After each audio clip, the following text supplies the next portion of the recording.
আসসালামু আলাইকুম। এসএসসি 25 পরীক্ষায় পাশ করা শিক্ষার্থীদের জন্য বড় সুখবর। এই মুহূর্তে যারা কলেজে ভর্তি হচ্ছে তোমাদের জন্য বড় সুখবর। কালকে শিক্ষা বোর্ড একটা আপডেট জানিয়েছে। আপডেটটা হচ্ছে খুব শীঘ্রই তোমাদের বৃত্তির রেজাল্ট প্রকাশ পেতে চলেছে। বৃত্তি পেলে কিন্তু সেখান থেকে একটা হিউজ পরিমাণে অ্যামাউন্টের টাকা পাবে, যে টাকাটা তোমার পড়াশোনার ক্ষেত্রে অনেকটা হেল্পফুল হবে। এই জন্য বৃত্তি বিষয়ক এই তথ্যগুলো জেনে রাখা খুবই জরুরি, যে কিভাবে কি করতে হবে, কবে দিবে, কখন দিবে, কিভাবে দিবে, এভরিথিং বৃত্তি বিষয়ক ইনফরমেশনগুলো তোমাকে জানতেই হবে। আর হ্যাঁ, যারা এখনো আমাদের টার্গেট এইচএসসি 27 কোর্সে ভর্তি হয় খুবই দ্রুত করো, কারণ কি একটা মাত্র কোর্সই আজকের পর থেকে তোমাদের পরবর্তী এইচএসসি জার্নি একেবারে সহজ করে দিবে। এই কোর্সে তুমি কলেজ ভর্তি বিষয়ক এ টু জেড গাইডলাইন পাবে, যেগুলো তোমাকে পছন্দের কলেজ পেতে সহযোগিতা করবে। কলেজে উপবৃত্তি, ভর্তি সহায়তা বিষয়ক এ টু জেড গাইডলাইন পাবে, যেগুলো তোমাকে উপবৃত্তি এবং ভর্তি সহায়তা পেতে সহযোগিতা করবে। এবং মেইন আকর্ষণ হচ্ছে এইচএসসি পর্যায়ের সকল গাইডলাইন প্লাস সাজেশন এই একটা মাত্র কোর্সেই পাবে। এইচএসসি পর্যায়ে প্রতি বছর লক্ষ লক্ষ শিক্ষার্থী ফেল করে। আমরা চাচ্ছি সেই ফেলের হারটা একেবারে নিম্ন পর্যায়ে নেমে আসুক, এবং এই কোর্সটি তোমার কলেজ ভর্তি এবং এইচএসসি পর্যায়টা আজকের পর থেকে একেবারে সহজ করে দিবে ইনশাআল্লাহ। উপরে আমাদের যে নাম্বারটা দেওয়া আছে, এই নাম্বারে 100 টাকা সেন্ড মানি করে এই নাম্বারে হোয়াটসঅ্যাপে আমাকে জানাবে সেন্ড মানি করেছি, সাথে সাথে তোমাকে গ্রুপে যুক্ত করে নিব, এবং তখন থেকেই তোমার প্রস্তুতি শুরু হয়ে যাবে। কালকে শিক্ষা বোর্ড থেকে জানানো হয়েছে এসএসসি 25 পরীক্ষায় পাশ করা শিক্ষার্থীদের বৃত্তির তথ্য দিতে। পরবর্তীতে শিক্ষা বোর্ড সিলেকশন করবে এবং খুব শীঘ্রই বৃত্তির রেজাল্ট প্রকাশ পেয়ে যাবে। এই মুহূর্তে আমি জাগো নিউজ 24 এর যে নিউজ পোর্টাল সেখানে আছি, তোমরা চাইলে সরাসরি গিয়ে দেখতে পারো। যারা আমাকে ভরসা করো, কোথাও যাওয়ার দরকার নেই, জাস্ট স্ক্রিনের উপর খেয়াল করো। এসএসসি পাশ করা শিক্ষার্থীদের বৃত্তি দিতে তথ্য চাইলো মাওসি। চলতি বছরের এসএসসি সমান পরীক্ষায় উত্তীর্ণ নিয়মিত শিক্ষার্থীদের রাজস্ব খাতভুক্ত মেধাবৃত্তি ও সাধারণ বৃত্তি দিবে সরকার। এই বৃত্তি দেওয়ার লক্ষ্যে তথ্য চেয়েছে মাধ্যমিক ও উচ্চশিক্ষা অধিদপ্তর মাওসি। বৃহস্পতিবার 7 আগস্ট মাওসি অধিদপ্তরের এক চিঠিতে তথ্য জানানো হয়েছে। এই চিঠি সব শিক্ষা বোর্ড চেয়ারম্যানকে পাঠানো হয়েছে।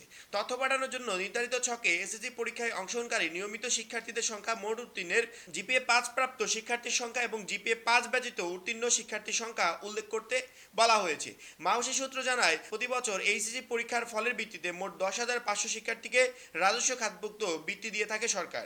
এর মধ্যে 1,125 জন শিক্ষার্থী মেধাবৃত্তি এবং 9,375 জন সাধারণ বৃত্তি পেয়ে থাকে। মেধাবৃত্তিপ্রাপ্ত শিক্ষার্থীদের মাসে 825 টাকা এবং বছরে এককালীন 1,800 টাকা করে পেয়ে থাকে। সাধারণ বৃত্তিপ্রাপ্ত মাসিক 375 টাকা এবং এককালীন 750 টাকা করে পেয়ে থাকে। বৃত্তির জন্য যে সমস্ত শিক্ষার্থীরা সিলেক্ট হবে তারা মাসিক একটা অ্যামাউন্ট পাবে, এবং বছর শেষে ওই মাসের অ্যামাউন্ট তো পাবে, সেই সাথে বাৎসরিক একটা অ্যামাউন্ট পাবে। এইভাবে টোটাল 2 বছর সে টাকাটা পাবে।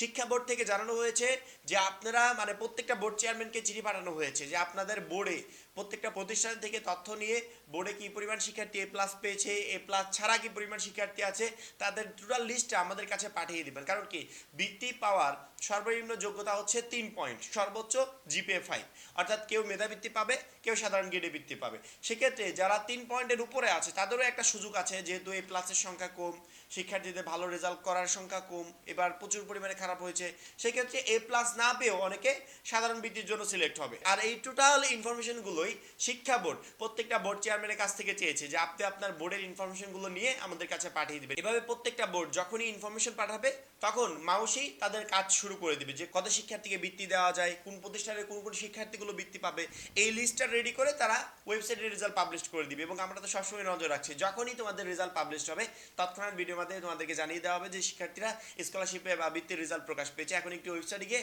তুমি তোমার রোল নাম্বারটা খুঁজে বের করো, নামটা খুঁজে বের করো, যে এই লিস্টে তুমি আছো কিনা। সবসময় অলওয়েজ আপডেট চ্যানেলের প্রত্যেকটা ভিডিওর উপর নজর রাখবে, কারণ কি অলওয়েজ আপডেট চ্যানেল যেই ভিডিওগুলো রেডি করে তার প্রত্যেকটাই তোমাদের জন্য গুরুত্বপূর্ণ। এখন এই পর্যন্তই, পরবর্তী ভিডিওর জন্য চ্যানেলটা সাবস্ক্রাইব করে রাখবে। যারা এখন আমাদের এইচএসসি 27 টার্গেটে এ প্লাস কোর্সে যুক্ত হন, খুবই দ্রুত যুক্ত হয়ে যাবে, কারণ কি একটা মাত্র কোর্সই আজকের পর থেকে এইচএসসি 27 পরীক্ষা পর্যন্ত তোমার প্রত্যেকটা ধাপ একবারে তোমার কাছে ইজি করে দিবে। সেই সাথে কলেজ পরীক্ষাগুলোতেও তুমি এই সাজেশন থেকেই প্রশ্ন কমন পাবে। সবাই ভালো থাকবে, সুস্থ থাকবে, আল্লাহ হাফেজ।